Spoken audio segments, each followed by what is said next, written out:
Own the Season is proudly presented by Muddy, serious gear for serious hunters.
On this week's episode, it's going to be a fun one. We have none other than UFC legend Jim Miller, A-10 Jim Miller, coming out to hunt some turkeys with us. And it's always a good time when Jim comes out. We love having him come out to hunt with us, just hang out. He's just a good guy.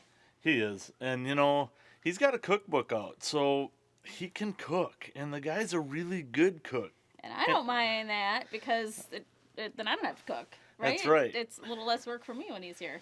Yeah, but, you know, I like to eat, so maybe I should, you know, maybe shrink the portions down a little bit, but they're so good when he cooks.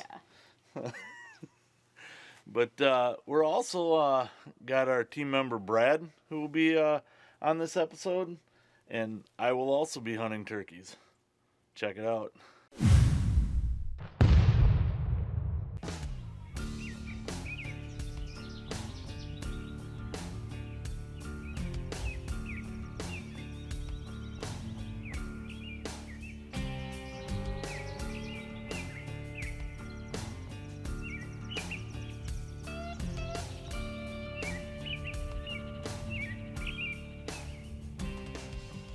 This morning, I'm out here with Jim Miller, the MMA legend. Things are a little quiet. Birds seem to not roost where I want them to roost. But we're going to hold tight for a little bit.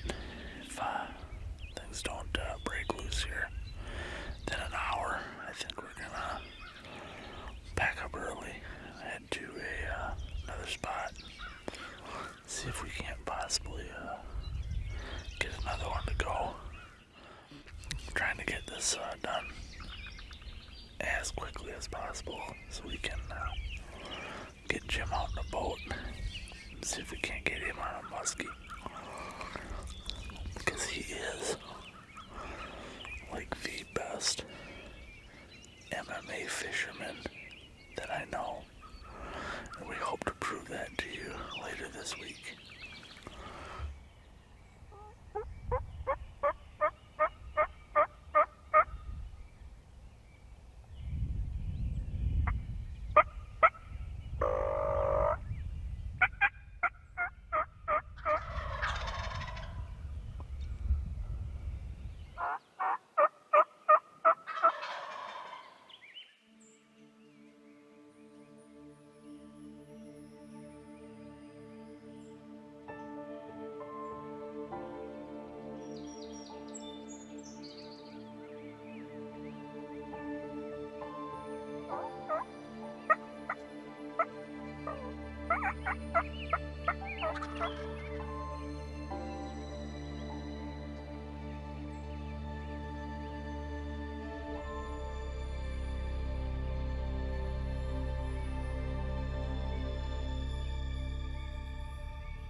Own the Season is brought to you by Walker's Hearing Protection, Cold Steel Knives, Wild Game Innovations, Hawk,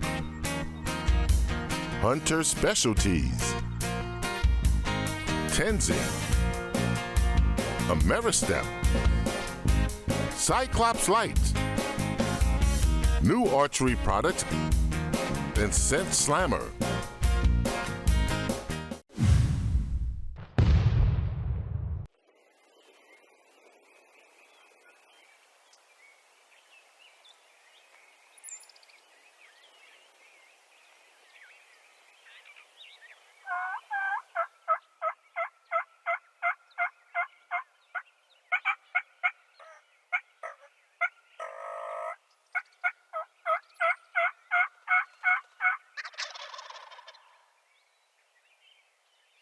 Well, Jim and I are back at it this afternoon, and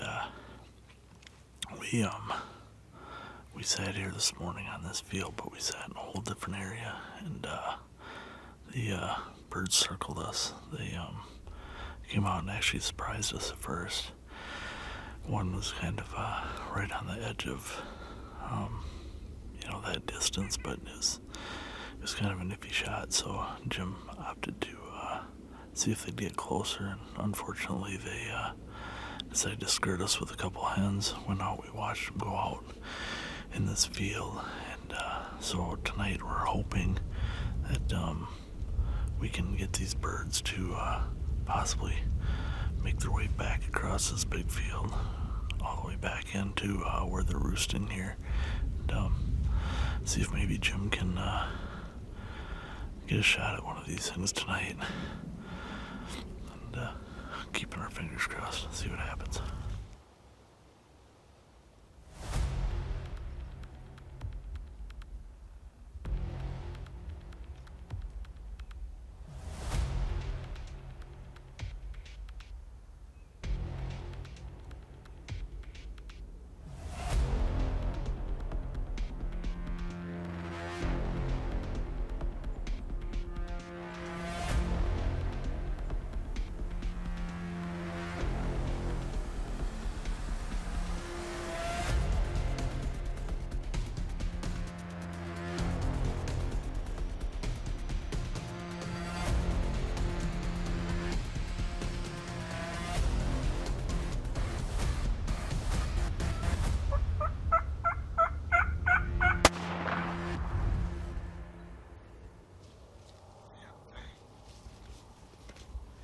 Thank you, Art.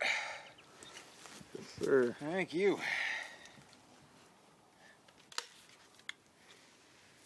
Had a exciting morning.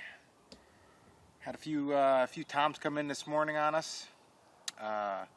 We got busted by a hen first, and then had a few toms come in. They never came within about 60 yards or so.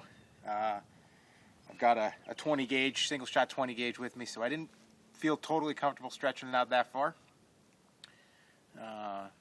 So they skirted us this morning, just in this little patch over here, and played games with us throughout the field, and never came back in. We almost had one of them come back in, but went over to another property, saw what we could do. Ended up seeing a nice big tom there, but weren't able to get him in.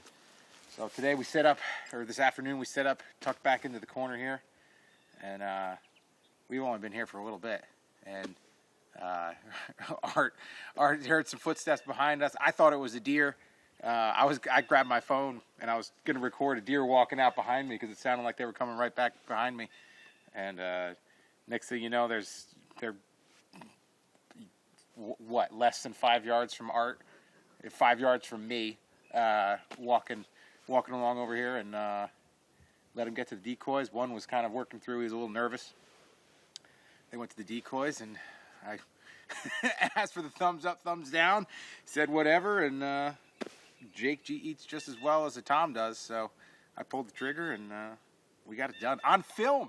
We got it done on film. This is this is the first one. This is the first one on film. I'm excited, and now we get to go fishing too. So, thank you, Art. I love coming out here. This is awesome. Well, this afternoon we've moved again. I talked to this landowner and farmer over here. Is in turning his field over, so thought maybe it'd be a good spot to get over here with that fresh dirt and get those birds start picking through there. And, try to get them up here in the pasture.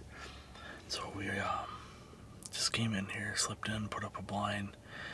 Put up a different blind for tomorrow morning in a different spot that hopefully we don't need, and we're just gonna kind of get in here.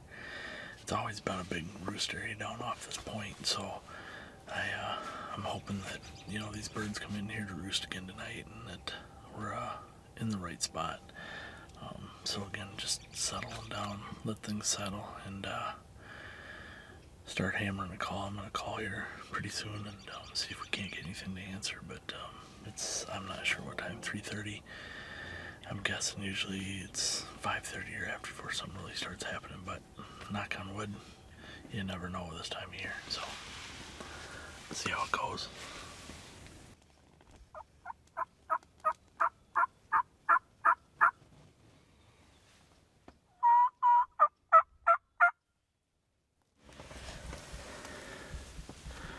I got two longbeards, like 40 yards right now behind the blind, coming the other side of the fence. I don't know where they're gonna cross, but we'll see what happens.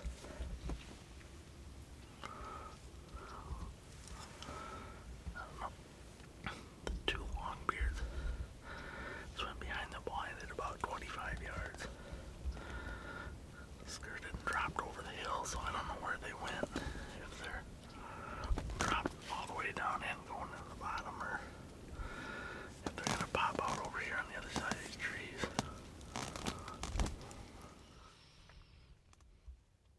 Just crazy.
That was pretty wild. We had a bunch of jakes and longbeards out behind us. We had a hen and a longbeard come up here, and then another hen. Pretty soon they all got busted and ran off. And they're all right behind me.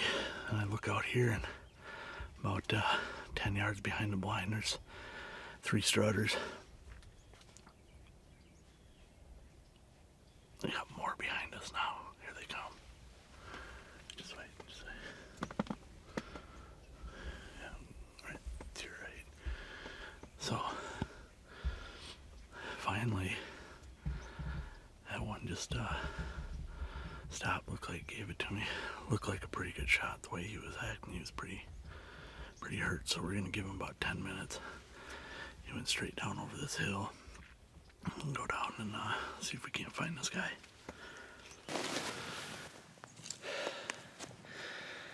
Well, that sounded pretty good. He went down and he flopped. Well, it sounded like he flopped.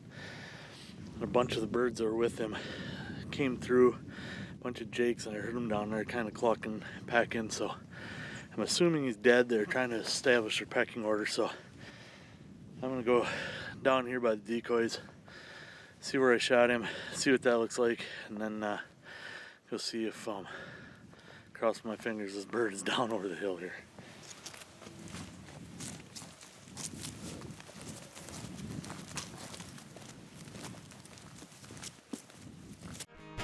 On the Season is brought to you by Skull Hooker, Hunting Made Easy, True Glow, Birchwood Casey, Avian X, Vortex Optics, Eastern Archery, Arctic Shield, and these fine sponsors.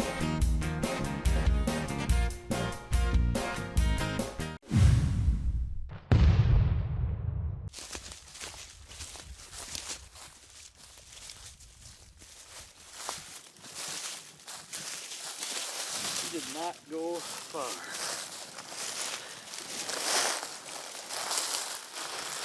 Well, cut his wing almost completely off. Nice bird. Could be a 3-year-old. Nice heavy bird.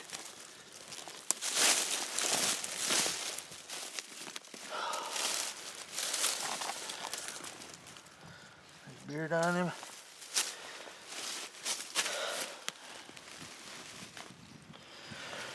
Pretty bird, I tell you. This it's been a crazy week for me.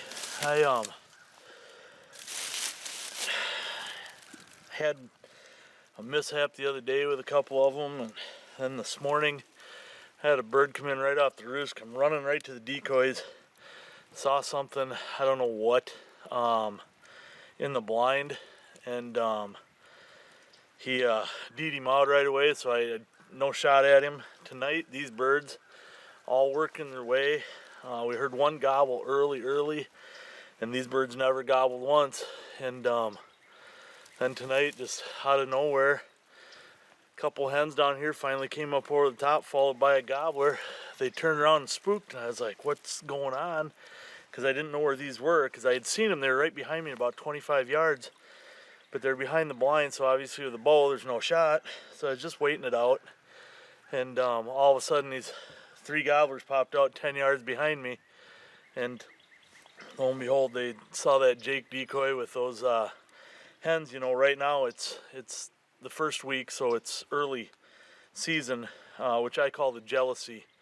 Not jealousy, excuse me. I call this the dominance phase, because they're still trying to establish dominance. As you saw when they came in, this one was strutting, the other ones weren't. So this was the dominant bird in there, and that's why when he came over the hill, I heard the other birds all pecking on him and hitting him. And that's what happens, because they're trying to figure out that pecking order. They saw that Jake in there, they knew he shouldn't have been with those hens, so they were going in to show who the dominant bird was. And this bird thought he was the dominant bird, and he found out real quick that Spitfire and a Hoyt are a little more dominant than that turkey is. So we're gonna get this thing tagged up. We're gonna get out of here, get a few photos, and get out of here, and call it a night. So best part is I don't have to get up tomorrow, so it's a good day in the turkey woods.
Okay, Mother's Day morning down here. Beautiful time. Like I said before, we set up in this tight little area. They've been traveling on camera quite a bit through here.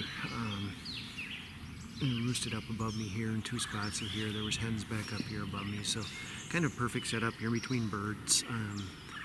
I didn't do very much calling at all right away when the toms came down. I just wanted to make it sound like, be the first hen they hear, on the ground. After that, I was pretty quiet, other than trying to get him to gobble for camera and breaking him out of strut. I whistled at him. I made some really harsh, squealy calls, just trying to do anything to break him out of strut. He didn't want to break out of strut. So, a lot of times you get hung up and you're calling to him and calling to him and calling to him. Well, just be quiet. Let the turkeys do what they do. So hopefully that'll help you own your season and harvest some beautiful birds. Closed captioning is brought to you by Stealth Cam, the leader in trail camera technology.